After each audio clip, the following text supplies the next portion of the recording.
Okay, today we're going to talk about putting text on your pictures.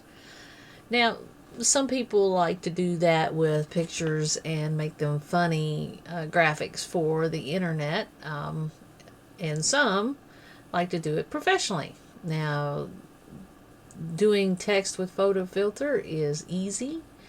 I won't say it's the strongest program to do text in, because you certainly could find programs out there that can bend text a little bit better and do some fancy things with it. But if you're trying to do a decent job of putting some text on a photo, we can do that with Photofiltre. So let's get started. Well, first of all, we have to have a picture. Let's go to File and Open.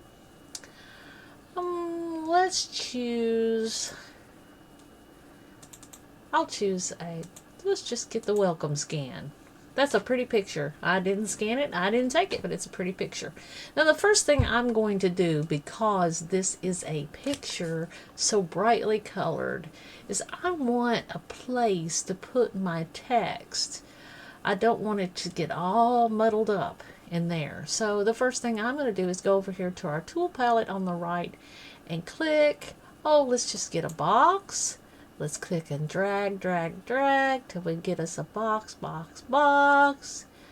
And now you see that we have a box in there. Now, the most simple way to make that box fill up to be something we can write on, in Photofiltre, right click, choose Stroke and Fill, and you see that we can make the border of the box, we can choose its width, and we can fill the box. And we're not going to get real fancy today. We're just going to have a black border and a white background.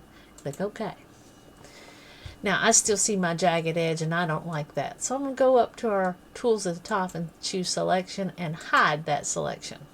Now I'm going to put the text right in this box. The T on the toolbar stands for text. Click that. Now I want to drag that out of the way just a hair so we can see what we're doing.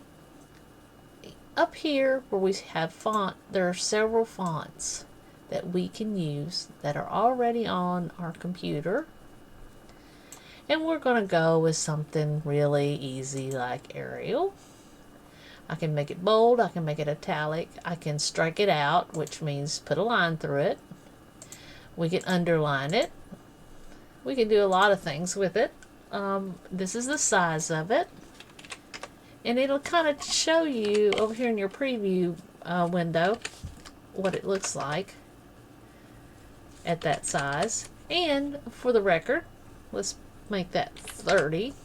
And after you work with it a while, you'll know which suits what you're doing. If you wanted to choose other font, you could just click in there, and if you use your down arrow on your keyboard, you can see in the preview window that it changes what it might look like. Some of them are going to be a lot alike. Let's do something odd. Batanche. Whoops. I closed my... Let's not do that. I'm going to go with Comic Sans. That's a nice fat font and fun. You see the color of my font right now is white, and white is not going to go on my white background very well. So I am going to choose black. Okay. And I'm going to say, my flowers. Okay, now we're going to say, okay. Now see, it's come down here. It's on our picture. But you see it has a little selection box around it.